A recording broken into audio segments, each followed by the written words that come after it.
Hello and welcome to the second episode of Final Sector. I'm Rob Hansford. Joining me as always, Paul Davidson. Hi Paul, you all right? I'm all right. How are you? Not bad. It's not a bad location here. Is it a slightly different place to last time? It's nice to be recording in Italy. Yeah.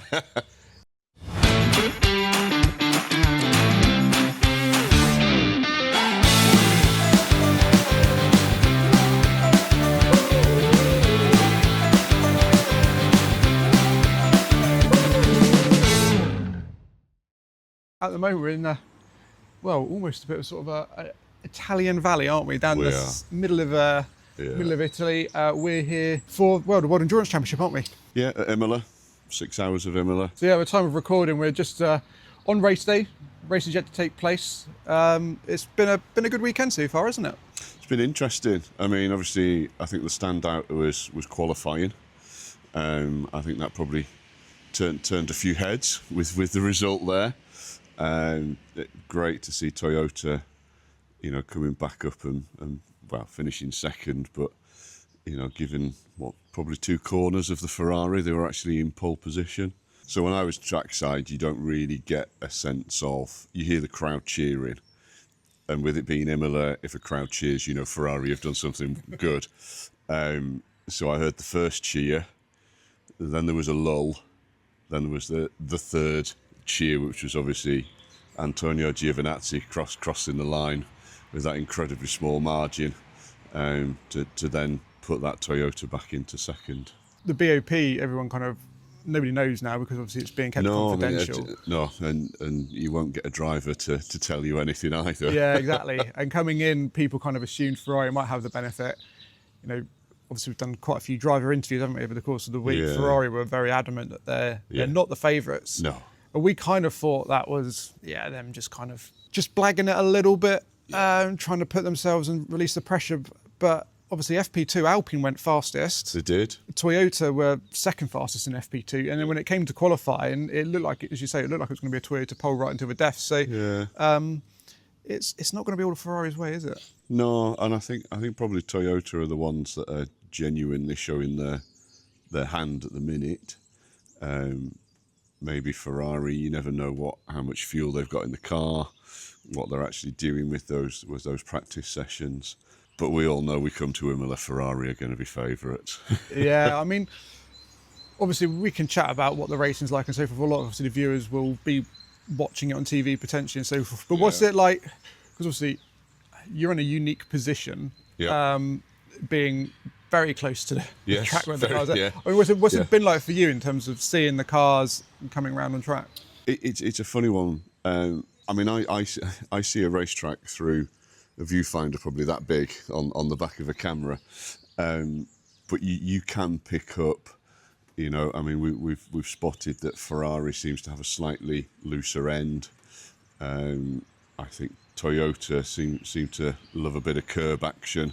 If you watch them through that top chicane up at the top, it's a funny one because when you are trackside and you are photographing, you're so focused on taking a picture, you're not necessarily looking at how a car's behaving through a corner. You can pick up if a car's constantly going wide, or certain cars are always slightly off that line, because you're having to adapt to where you're taking those pictures. But they all just look fast as shit, to be honest. when you're no farther than sort of that from a barrier, and something that weighs a ton's doing almost 200 miles an hour towards you, they all look fast. Yeah, they don't hang about at all, do they? No. And it's funny you say about the speed thing.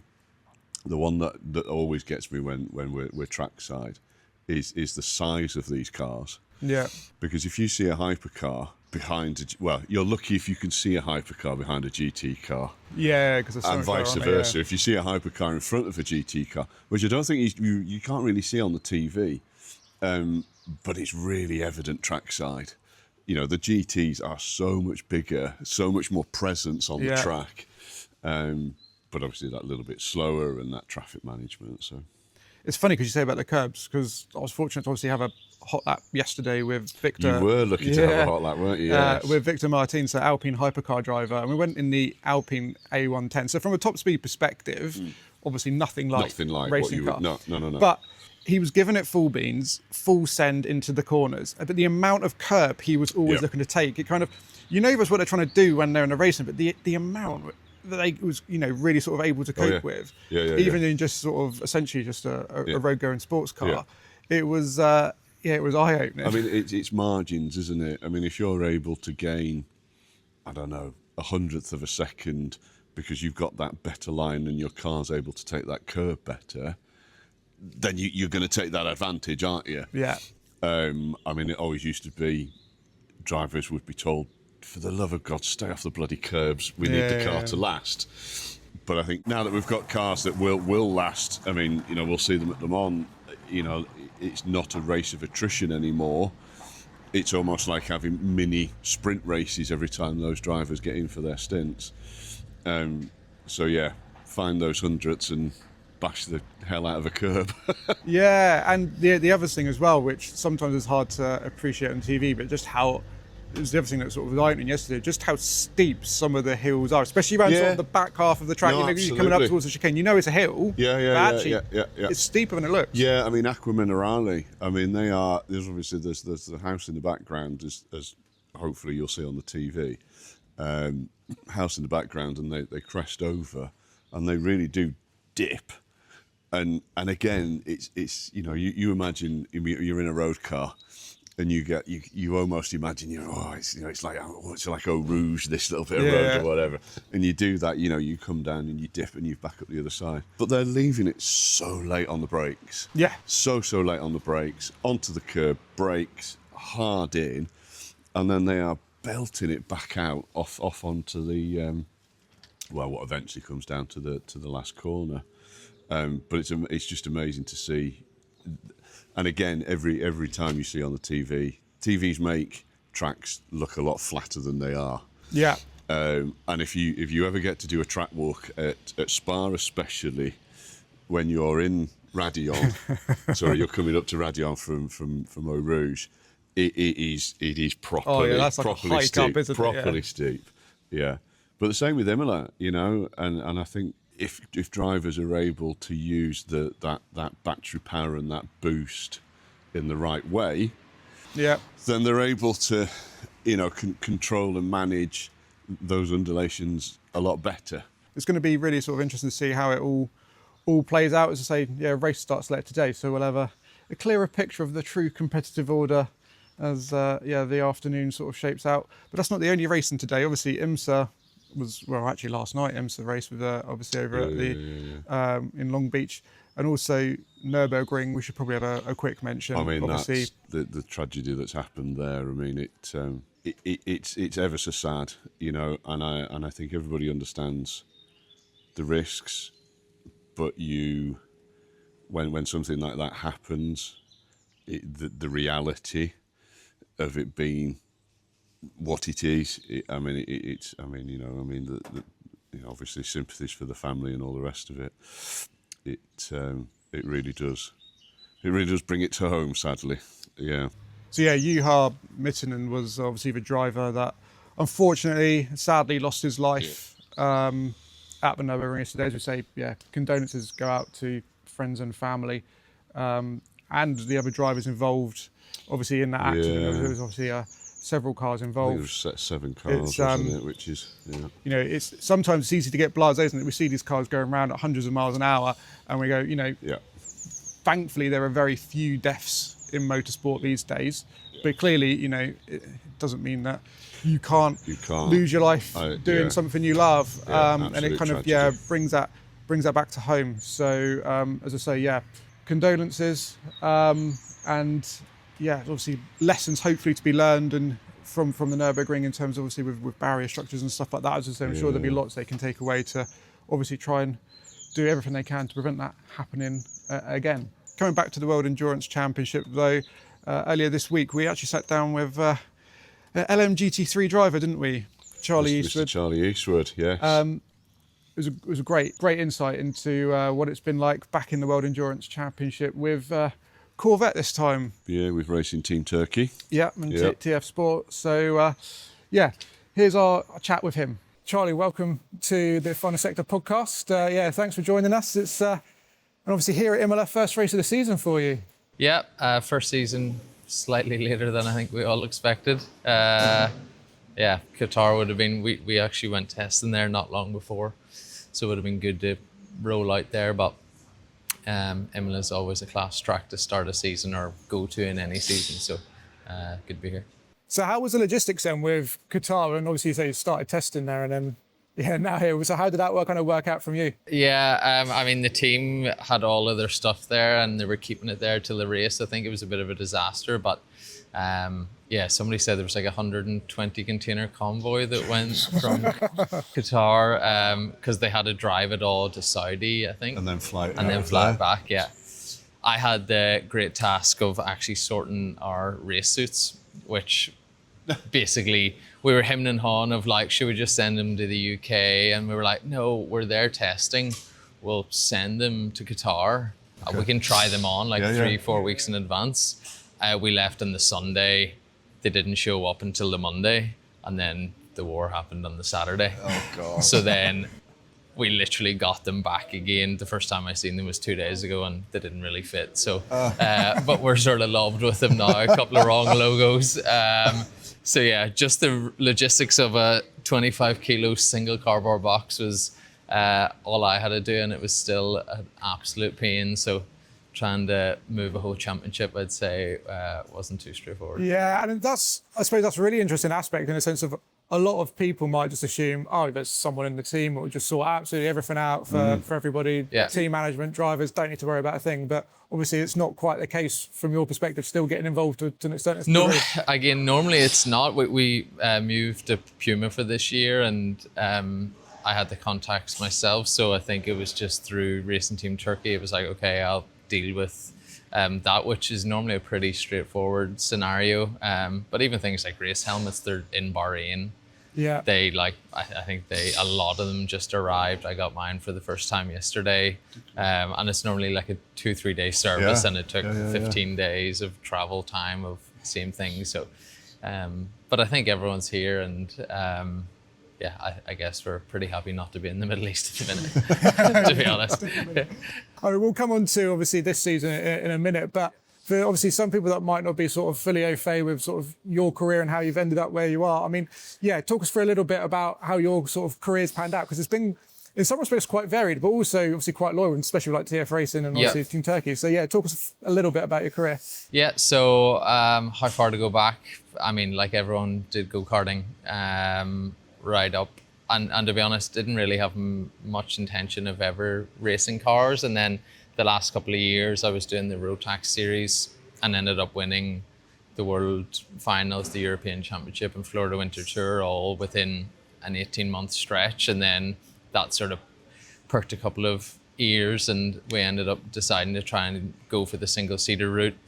Realised pretty quickly that was definitely not going to happen. And then got a scholarship with Porsche for 2 years for Carrera Cup, which was great, to be honest. And I was basically stopped in 2015 and you essentially just fill in a CV. There's nothing to it, and 80 people down to 12 for an interview and then down to 4 for a final assessment. And then I was able to get the gig for the 2 years, and that sort of fired everything up. So from thinking I was probably not going to race again to that was a massive step.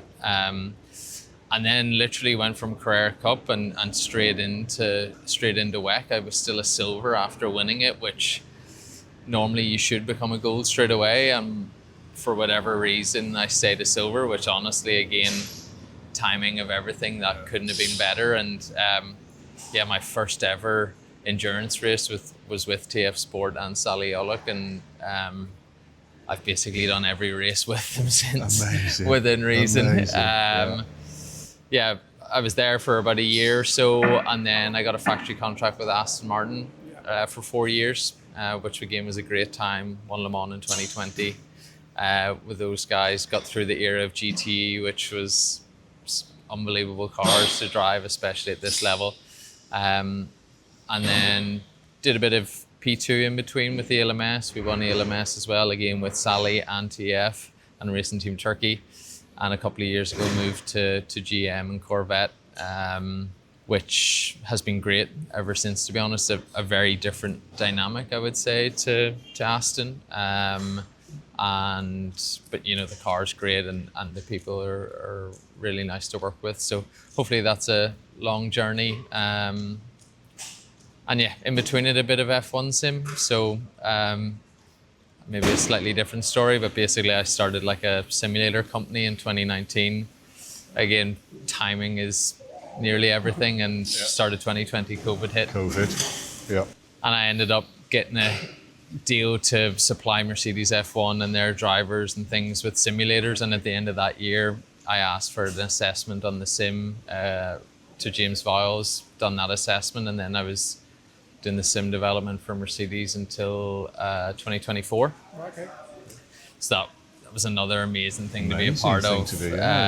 I mean, every day you went into Brackley, you were going to learn something, that was for sure. And such an open book of, you know, if you ask the right questions, they give you all the answers, of course, under extreme NDAs and whatever, but just for, you know, some of literally the smartest people in motorsport are there, and that was class. But at the end of 24, I was going to continue again on, but obviously then Cadillac were coming to F1, and I thought, well, if I'm with GM and I'm in this family, it seems a bit crazy to not be trying to help that program on. And so I'm now doing it with Cadillac, which is in Charlotte, which is a bit of a pain. Bit of a trek. So slightly further than Brackley, but again, another completely new challenge in that regard, from going from probably the best well-oiled machine through that 2021 era of Mercedes. It was like you were going into utter perfection at some points to this brand new mammoth sort of task of getting 2 F1 cars and 600 staff all in place within a year. So do you feel like you can have more input in with Cadillac, in a sense of, because you've learned from your time with Mercedes and obviously Cadillac being so new, so do you feel like you can bring that experience more to the table? For sure, especially the first few days. Like, it was, I first went there in like March of last year, and it was as mental as, you know, every person you met. Oh, how long have you been here? 3 days. Oh, how long have you been here? 10 days. Oh, okay. So like, it was so new for everybody. And again, with the Mercedes stuff, you know, there's still things that they maybe weren't as efficient, or I also seen that in those 4 years of Mercedes, how much better it got. You know, there was a lot of things of correlation, and, you know, that's a big part of the F1 sim, is on the Friday, how quickly can you correlate to real life? So then how quickly can you do changes and go, you know, in the early days you could be correlating for 6-7 hours, and then it's 2 a.m. and you still haven't even tried a wing change.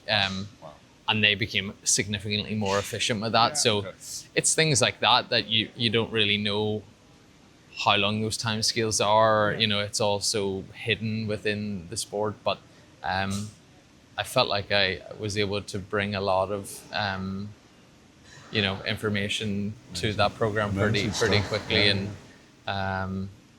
let's go.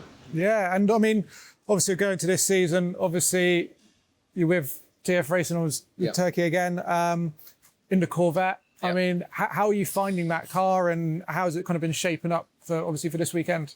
Yeah, the car's very good. Like, I've drove, of course, I'm employed by them. but not going to say it's terrible, but I've drove quite a few of the GT3 cars now, and just the sort of aeromechanical balance of the whole car is very strong for a GT3.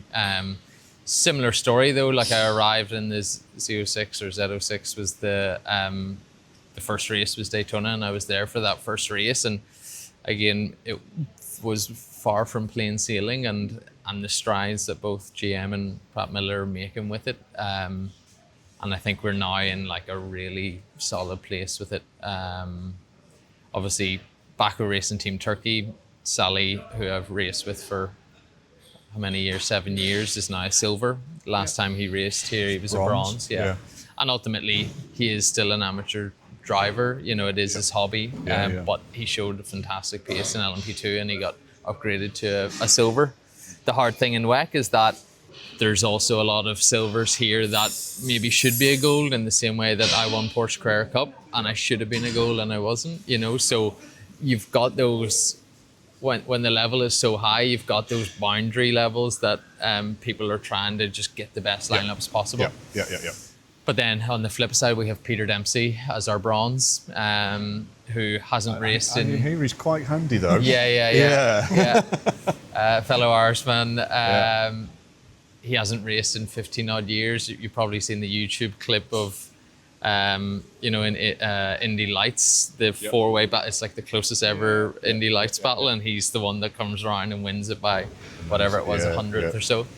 But he has just been, you know, had his own race team, got too fat, and but we've brought him back to give him a slightly bigger seat, and away we go. Well, no, he's lost a load of weight. When we Okay. started talking, he was definitely way too fat for this game.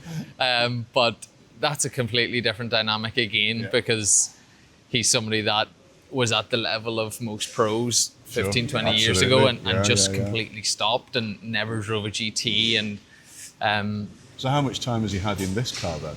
so we have done he's done probably about 8 days testing now. Oh, okay. Which is a significant amount. Yeah. That is the only thing that was probably a positive for us in Qatar, that it's a big points race, you know, and going in there, Sally's first time as a silver, Peter's first time doing a race, like big full stop at the end, doing a race in the last 15 years, let alone never doing an endurance race or a GT race. You know, there was loads of things that it's a big, you know, it's the second biggest points after Le Mans. And actually we went testing in Spa while Qatar should have been happening. Right, okay. And both guys made a massive step in that 2-day test, and it was as if like something clicked. So actually that delay has been a bit of a blessing for us, and we just need to make sure we make the most of it now. And I suppose there's a partnership we say with you and Sally, like you've been racing together alongside each other now for several years. So obviously I know, like you say, the license kind of gradings might be a slight hindrance on paper, but actually the fact that you guys know each other inside out, that must make things easier, especially when it comes to sort of, data and everything else. For sure. And as much as, you know, hindrance or whatever way you want to look at it, like it was still a massive achievement for Sally, and as his coach also for myself, that he was regarded as a silver. You know, that is, he is a full-blown amateur and it is his hobby, and he has no intention of ever doing anything, you know, but he just wants to win. And all credit to him, you know, he lives and breathes motorsport and winning WEC, and we're doing really full circle in that. In 2020 we obviously won Le Mans, we were leading the championship by 18 points and we had a brake failure with 40 minutes to go and we lost the championship. And to say that it's haunted Sally since that day is probably an understatement. So that ghost needs put into rest. And there's a big old box that needs ticked. And the great thing about working with Sally is he fully understands what it takes to win and gives himself the absolute best opportunity. You know, what's one of the best teams, what's one of the best cars, how do we get the best physical lineup regardless of grading. You know, it would have been very easy to take another bronze that's done the championship, but it was like, well, we kind of need to roll the dice in that Peter or somebody else. You know, we had a long list of guys. They may have been the same as some of the mid-pack bronzes, or you might look into one and really develop them and then they may be the best bronze. And that was what we felt that we needed to actually try and win the championship. And he literally just goes 110%. And that's probably why we had the bit of a gap, you know, from 2020 to now to do WEC, because we sort of went on that P2 journey, that left WEC.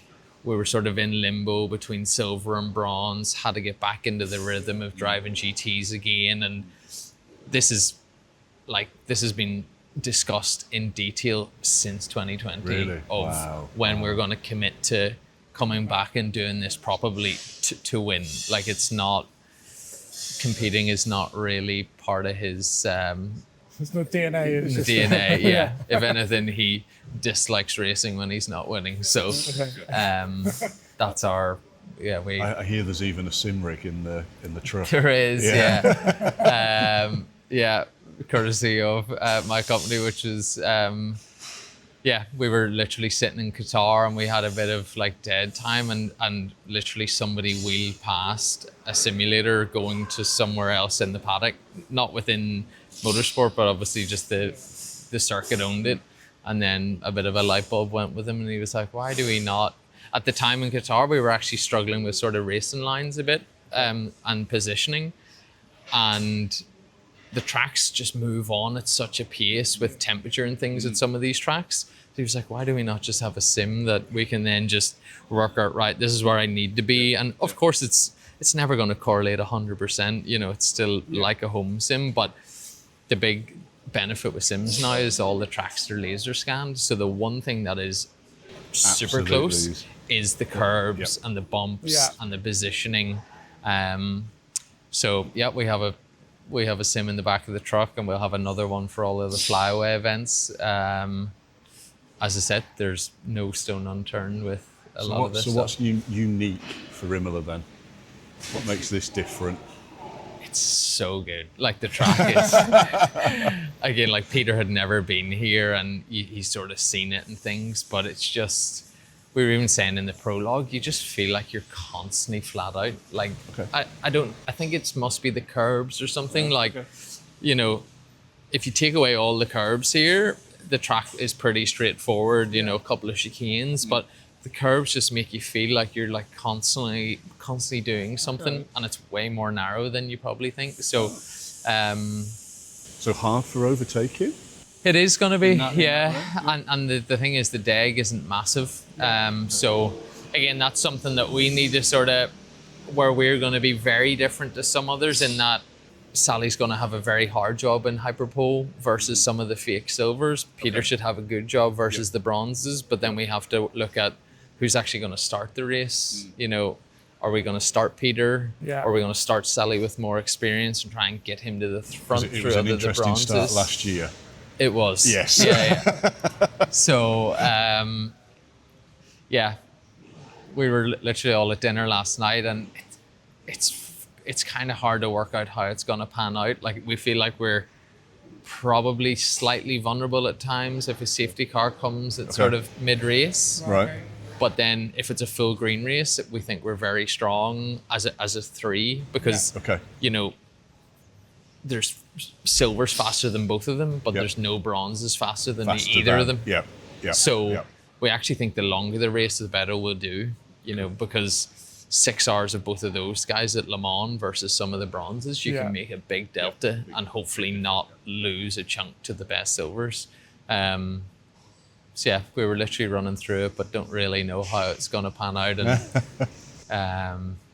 but well, yeah, and that's the beauty of it somewhere like this as well, isn't it? Because, as you say, Imola is such a unique, well, not only just unique, but also iconic, classic track. Yeah. And I know what you're saying in terms of like the curves as well, but it's also very undulating, actually more undulating than people sometimes really expect, especially around the second half of the circuit.